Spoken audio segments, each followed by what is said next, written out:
I own this property in the countryside of Alabama. It's in the middle of nowhere with 60 plus acres. It has an abandoned house, barn, and greenhouse. The barn and house are close to each other, yet the greenhouse is deep into the woods. Me and my friend set up our own film equipment in the house and we're gonna film a video the next day. We had to sleep over for some reason, I forgot why. I didn't want to sleep in the truck, so we decided to sleep in the house. Now for some reason my friend suddenly wakes me up and says that he's got a really weird feeling about all of this, so we decide to head over to my truck. I fall asleep when we get to the truck and my friend stays awake. Now my friend tells me that while he was still awake at about 4 in the morning, he saw 7 or 8 people in hoods and robes. He said they looked around the house for a bit, probably to check if anybody was in there, and probably saw our equipment and truck. One of the guys then stares directly at my friend in the car, but my windows are tinted so he's gonna have a hard time seeing my friend at night. The guy then stops investigating my truck and goes back to the group. My friend tried to wake me up, but he didn't want to disturb me so they would notice. Now my friend is still very tired from not being able to sleep that night. We then go to the house and check on everything. The lights are smashed, papers are burned, umbrellas are all broken. We found candles around the house and a cat nailed to a wall with a pentagram. I was very shocked by everything and I wish I was awake. My friend sounds like he was so scared. Previous days we had actually found decaying animals. There were 2 dogs, some horses, cattle, birds, a bat and some other kind of weird creature. Now since this place was once farmland, we just presumed that the previous owners had left the animals there. So one day, we decided to go back to see if there's any weird stuff going on. We then find 3 pigeons on crosses near the house. The pigs were decapitated and their heads are on the ground in front of them. They were wearing makeup and had some weird stuff about them. My friend tells me that he thinks the people we saw last time were the ones who did it. He was telling me that he thought they might be satanic and some kind of cult or something. Around the crosses there was also things burned. There was lots of large circles. My friend and I spent the rest of our day taking the pigs down and burying them. We go from here to ride some dirt bikes and ATVs, and nothing was weird from that. We put the vehicles into the barn because we were going to come back later in the week. So my friend's putting up his ATV and he tells me that he sees somebody in the barn, just relaxing on some hay. My friend said he really couldn't believe what he was seeing, and it was so dark in there that he really couldn't make out what the guy was doing. But then the guy kind of waved his hand at him in a goodbye kind of fashion. My friend then runs out of the barn and tells me this. I go in there, I thought my friend was just talking crap. Nobody's there. Then when I'm leaving the barn, I see the guy trying to sleep on the 2nd story and I ask if he's alright. He then tells me that I have to go away and that he wants to sleep, even though it's my property. I don't want to start anything, so I just let him be. My friend starts to think that he's a part of the group that's been doing stuff on my property. We go there about 2 weeks later and see the guy from the truck walking out of the barn and with 2 other guys. One of them points to my truck. They suddenly all run off into the woods. I grab a knife and gun. I keep it under my seat and finally it comes into use. My friend and I decide that we're going to go and tell them to get out of here and that the guy in the barn can't be here. It's my property. So we step out and we can't find them anywhere. Eventually though, we did follow tracks that led us inside the greenhouse. We find clothes, books, dead birds and squirrels, and I'm assuming that's what they ate. There was a pond nearby, so that's probably where they bathed in, or maybe didn't bath at all. We decided to go to the barn to investigate. We find books on the 2nd story, an altar and some tall candles. All of this was out of sight from the ground, and there was stuff like ropes, knives, nails, a hammer and mallet. Now we haven't been back there for months. The police have searched there before and they found 2 guys that kidnapped a 9-year-old too. So those guys might actually be to blame for it. When we sent the police out there recently, they found nothing.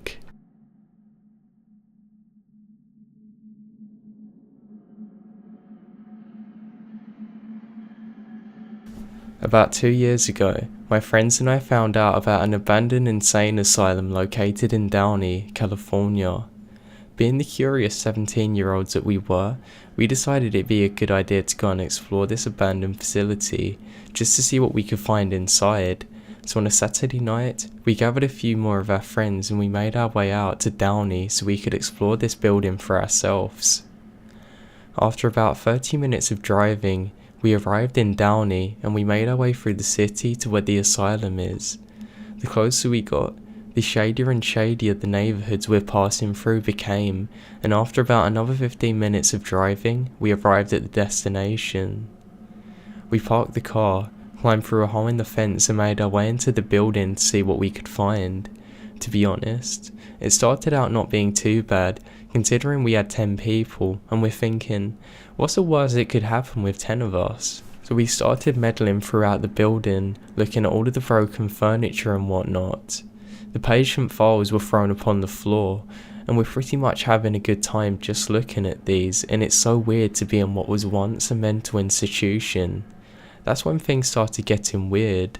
As we're walking, we of course had the flashlight pointed down the hallway because the power that was once in the building is clearly out now. But as we're walking with our flashlights pointed ahead of us, we come to a corner. We see the adjacent wall of the corner light up from what we assumed was another flashlight, and sure enough, as we turn the corner, there's a group of 4 other kids. Shady, weird kids. We ended up confronting them, and they asked us if we had been to the slide. We politely answered no because we had no idea what they were talking about, and they tell us that we must follow them. Of course we declined this. Why on earth would we go with some random kids that we've just met? It's stupid. But anyway, we're starting to get weird vibes from these people, as they're talking amongst themselves. One of the kids comes up with, I kid you not, a solid 7-inch long Bowie knife saying, "Isn't this cool, look what we've found," and he moves the knife closer to my face. I wasn't really sure what to say to this, so I just said, cool. Trying to find a way out, I tell them that we're going to explore the building, and they then say, yeah, that's alright, and they turn the corner and continue. Now, with that out of the way, I'm seriously beginning to feel weird about being in this place and about how we're definitely not supposed to be here. At this point I say, God, we need to get to the roof down the fire escape to get some way out of here. So we make our way to the roof and we're sitting there plotting our escape. Like I said, people are not supposed to be there, so they have a police car stationed at the main gate to make sure nobody comes in. So now we have to figure out what's the best path to escape without alerting the police that we're actually here. That's when my friend sees a fire escape ladder coming off a potentially high point of the roof. We decide that this is probably the best bet we've got, so we grab a small ladder and see that we're going to be able to boost ourselves higher to get up there. My friend Joanne goes up and immediately turns around as he could help other people by pulling them up. As I'm getting up there though, my heart completely sinks. "Did you not see this when you got up here?" I whispered.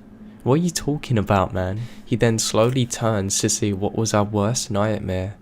There's about 15 hooded people sitting in a circle up there surrounding a burning something. These guys are talking in some weird language, making some weird noises. We're both absolutely petrified at this point, and worse for us, as we're getting down they noticed us and started laughing and saying some more weird things. They all stand up and start walking slowly towards us. I tell everybody to ditch the idea of the fire escape and not worry about the cop. We need to get out of there, so we started sprinting through this building with this cult slowly behind us. We actually managed to make it out of that building somehow, and we're now sprinting across towards the main gate to try and get the police to notice us.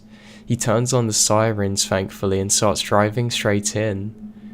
Now thank God he managed to go out to the cult because he starts to chase them away as we get to safety. Honestly though, I have no idea what could have happened to us had the police not been there, or had they found us, not them.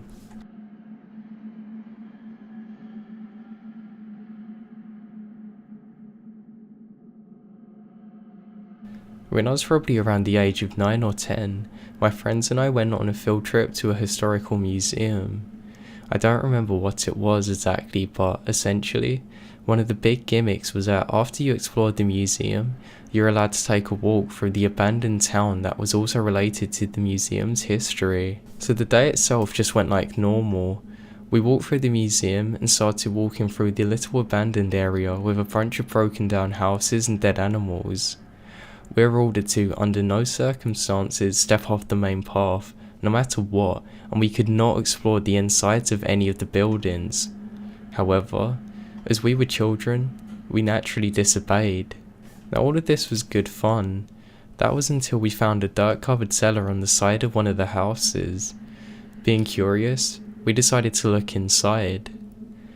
We then found a pentagram. Since nobody actually inhabited this place, it was extremely terrifying to find this symbol, and it appeared to be very recently drawn. There were actually lots of other symbols that we found while looking around, and there appeared to be other entrances to this cellar. It was actually at this point that we decided to turn back. We were a little spooked, but all just joking around. However, the main guy on the tour got furious at us for wandering off. Then, we saw him step off into the other side of the street and make a phone call. I don't know anything about what he said, but he looked extremely scared. As we started to trek back, 4 or 5 cars started driving up and down the path. One pulled over at the place where we saw the pentagram. Now you have to keep in mind too that this was meant to be an abandoned place, so there was no need for them to be there. We pretty much booked it after that. Now I'm really not sure what happened after that. It's just now that I'm older, I understand just how scary all of this was.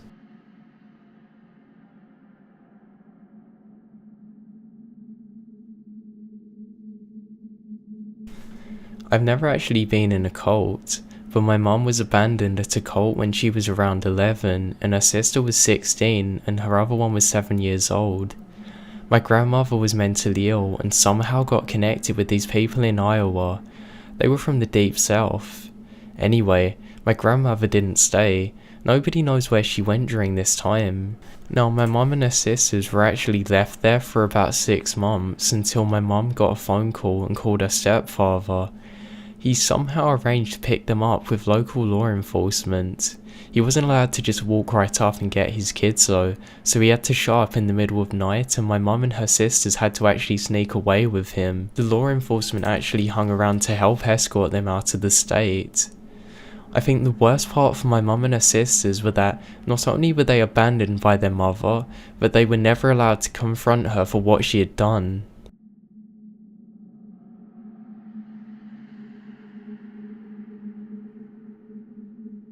On one Saturday night, I had dinner with a few friends. Afterwards, I started to go back to Upper East Side where I lived. I had just gotten off the subway when I'd gone up the street. I then noticed that there was a young girl, maybe in her early 20s, crying and leaning against a wall. I also noticed that she was pregnant.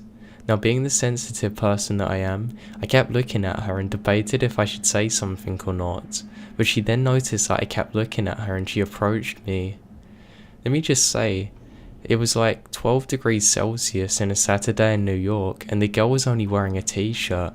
I mean, just a t-shirt. She then introduced herself as Katie and told me that she was homeless and 7 months pregnant. She asked me if I could get her a hot chocolate or some hot drink or something from down the street. Now, I didn't want to be insensitive, because that's not the kind of person that I am. I just thought it was too weird that she would ask me to go and get her something that clearly she could go and get herself. So instead, I just offered her some cash. Now this is where it gets weird. I take out my wallet and she can clearly see that I have a few hundred on me as well as credit cards. She actually declined as I went to do this though, and said that she'd much rather a hot drink, which doesn't make any sense. I'm sorry about your situation and I wish I could do more to help, but I really need to get home, I explained to her. I then held out a $20 bill. She keeps insisting me that it's only a few blocks away, and again I tell her I can't and hold out the money. She weirdly declines again, but now I can see that she's starting to get aggravated. I apologise again and wish her well and start to leave. That's when my curiosity gets the best of me. I see her leaving and going the opposite direction. I then probably made the worst decision that I'm never going to forget in my life. I followed her. Something was off about this girl and I wanted to see what she was up to. Now she's probably about 5'4". I'm 5'10" and athletic. The street we're walking on was crowded, and I managed to be unseen as I followed her. After about maybe 5 minutes, she turned a corner and went up a street. It was shady as hell. It was dark and empty. Now at this point, I decided it'd be best if I just stayed back, but I kept looking around the corner, only to see that she went into what seemed like an alleyway. I slowly walked to where the corner of the alley was, and carefully looked to see Katie with 3 other men. They were talking to each other. They were far at the end of the alley, so I managed to be unseen. There was also what appeared to be a van. I couldn't tell, but it appeared to be a small U-Haul van. I listened to the conversation. It just about resonated up to where I was, and made out a few things like, "Next time you go out in the freezing cold wearing a t-shirt, don't make it look so obvious. That's the second girl you've managed to flop doing this on." I then heard a guy's voice say, "You need to be more convincing." She yelled back, "I'm wearing a pregnant belly. How much more convincing can I get?" I then carefully peeked around the corner to see her take her fake belly off, and at that moment, I realised what was up. I was so scared at this moment. I'd come that close to falling into her trap.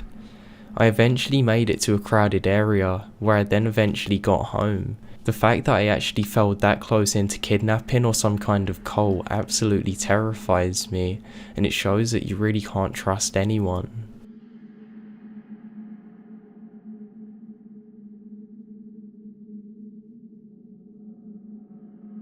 Years ago, as a 17-year-old, I worked at a deli in a grocery store. This grocery store was in a small town, so it seemed as if we had lots of crazy people coming in here. I was really naive and I didn't want to say no to people. This got me into lots of weird situations. For our uniforms, we had to wear white button-up blouses, black pants, black aprons, and this massive name tag. The name tag didn't only have our first name, but our last name as well. My first name is unique, but my last name is not common. Basically, this means that it's really easy to find me. You just search my name into Google or Facebook, and I'm usually the only one who comes up. This has been something that's always made me really uncomfortable, seeing as my job is so public. So an older man with big glasses, white beard, red plaid coat come in one day asking for something small. As I was dishing it up, I did my usual chatter with the customer. He was asking me a lot of really uncomfortable personal questions. I wasn't quite catching on to what he was saying and how creepy he was getting. I was a senior and shared that with him. He asked me a few more things and he was on his merry way. I promptly forgot about him. He then comes back in a week later and asked if he could take a picture of me. I really didn't know what to think of this. I just told him that I belonged behind a camera, not in front of one. He had a nervous laugh and disappeared. All then went back to normal, but about 15 minutes later, a co-worker ran up to me and asked me if I'd seen this guy in an old red coat taking a picture of me from behind the glass window by the entrance. It was really creepy, but I had to let it go. Then about 2 weeks after this, he came back in and waited until I was free to speak to him. He told me that his name was something like Emmanuel Lamb Branch. He then asked me if I'd like to go out to his home in the country every Thursday night and be his hostess for his readings that he had. He said he wanted a beautiful woman to greet his guests and that I would be admired. I told him thank you, but I worked 2 jobs and I valued my time off in the evening. I didn't want to spend it with him. I'm trying to convince him that I don't want to be a part of this. He then told me he had a community of people that lived on his land. They're all very peaceful. I again turned him down. He eventually moved on. Again, everything went back to normal. Later on that week, he come back with some flyers. He handed them to me and told me that he was waiting for me and left. I read the literature on my break. It was a weird poem that I can't really go into detail in here. It was some weird political flyer. I'm guessing that he was also gonna run for president or something. I don't know, it was really weird. I wish I'd never opened it, to be honest, but basically it was informing people of the new kingdom and how he was the leader of the new kingdom and how that he had a bride waiting for him, and that was me. He put my full name on there and explained how he'd commissioned a local artist to paint a large portrait of me as his bride. Apparently it was above his fireplace now. He said that he wanted to describe the kingdom to everybody who come to him and that they had to meet him. That was it. I had enough of him. I went home crying and asked my mum what to do. She immediately called the police and they issued a restraining order.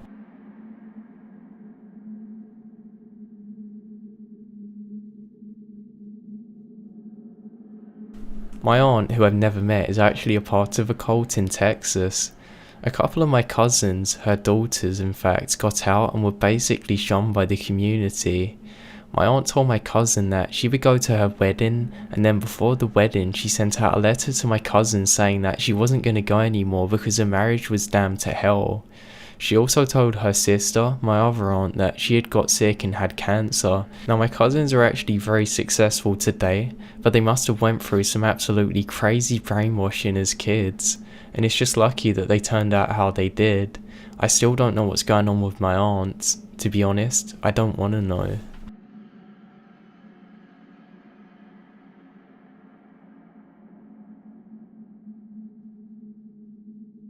When I was younger, I remembered that I had a habit of wandering off from my mum. This one time my mum had taken me to this park that had a really nice forest next to it. Now my mother must have only lost me for maybe a second, but being myself, I wandered off. I actually got so lost that they had to call out the forest rangers to go and find me eventually, but I'll get to that. As I was wandering, I remembered seeing somebody who looked exactly like my grandfather. I remembered that I found much comfort in this, so I went up to him. He did dress very weird though. He had all dark clothing on and a hood, and I couldn't really see his face well. He just quickly looked at me and grabbed my hand. He started wandering me further into the woods. I said, "Where are you taking me?" He said, "Back home to your real parents. They don't love you, they don't care about you. We're gonna take good care of you and look after you," and things like that. Being so young at the time, I really didn't think anything of it, and he led me off and he said that he was going to go and let me meet the others. Now what put me off about him was just how cold he appeared to be coming across when I tried to talk to him. It was just really strange. Eventually, I did see the others that he was about to take me to, but just before he did that, somebody shouted out "hey," and he suddenly let go of me and sprinted off towards the others, and they all ran off. I was suddenly met by a random man. I didn't know who he was either, but he said he was going to take care of me, and he just picked me up, and eventually, he led me back to safety. Now I really didn't know at the time, but that was one of the park rangers coming out to rescue me. It turned out they did a massive search for the guy who tried to kidnap me, but they never found anything. Talking to my mum and looking back on it now, we're nearly certain that I was almost kidnapped into a cult from a child. Who knows how I could have turned up if they'd actually taken me off and influenced me. Hello my Insomniaks. While researching for this video, I actually got sidetracked and started reading a really weird story about demons. There's this part where it just said all this stuff in this weird language and I started saying it, and at the exact moment my power went out and it scared the life out of me. You're actually not going to hear that story because it didn't save, and B, I'm not going to read it again. So there's a fun fact for you all. I'm actually nearly done on my 70k special video, and it's a really good video with a very special narrator, so that's going to be really good and I can't wait to upload it. Merchandise will also be coming out at the same time, so make sure you all look for that. Anyway, back to the rest of my narrations. So as always, have a great day everybody and take care.